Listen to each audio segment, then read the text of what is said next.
পশ্চিম দৰং অঞ্চলৰ এটা জৰাজীৰ্ণ পথ। আঁঠুলৈকে বোকালৈ যাত্ৰীৰ আহ-যাহ।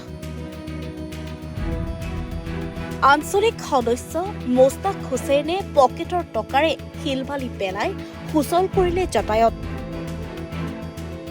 পশ্চিম দৰং অঞ্চলৰ তথা চেঙেলীয়াজাৰ গাঁও পঞ্চায়তৰ অন্তৰ্গত চকৰমুখ বিষ্ণুপুৰ সংযোগী কেঁচা পথছোৱা এজাক বৰষুণতে বোকা পানীৰে পৰি পৰাত ৰাইজৰ লগতে স্কুলীয়া ছাত্ৰ-ছাত্ৰী বিদ্যালয়ত অহা যোৱাত ভীষণ অসুবিধাত পৰিব লগাত পৰে, যাৰ পৰিপ্ৰেক্ষিতত চেঙেলীয়াজাৰ গাঁও পঞ্চায়তৰ আঞ্চলিক সদস্য মোস্তাক হুছেইনে নিজৰ পকেটৰ টকাৰে কেইবাকাৰিও শিলবালি পেলাই বোকাময় পথছোৱা মেৰামতি কৰি যাতায়াতৰ সুচল কৰি তোলাত ৰাইজে এতিয়া ভূয়সী প্ৰশংসা কৰিছে।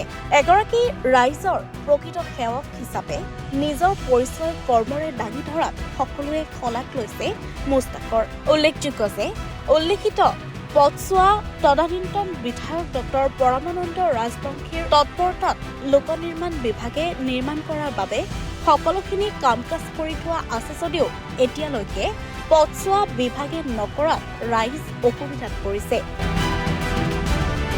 আমাৰ চকৰমুখৰ পৰাই বিষ্ণুপুৰকালি এখানি ৰাস্তা বোকা পানীৰে মানুহ ল'ৰা ছোৱালী যাব নোৱাৰা হৈ আছে।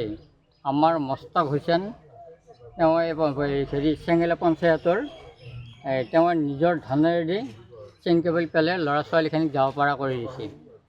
মোস্তাক হুছেইন চেঙেলীয়া পঞ্চায়তৰ কি হয়? চেঙেলীয়া পঞ্চায়তৰ মোস্তাক হুছেইন কাউন্সিলাৰ হয়। কাউন্সিলাৰ তেওঁ পকেটৰ ধনেৰে ৰাস্তাটো নিজৰ পকেটৰ ধনেৰে বালি শিল পেলাই দিছে।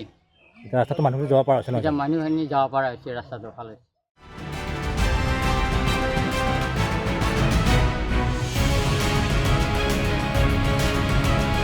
চিপাঝাৰৰ পৰা ইমদাদুল হকৰ ৰিপৰ্ট, ডি নিউজ আৰু টি নৰ্থ ইষ্ট।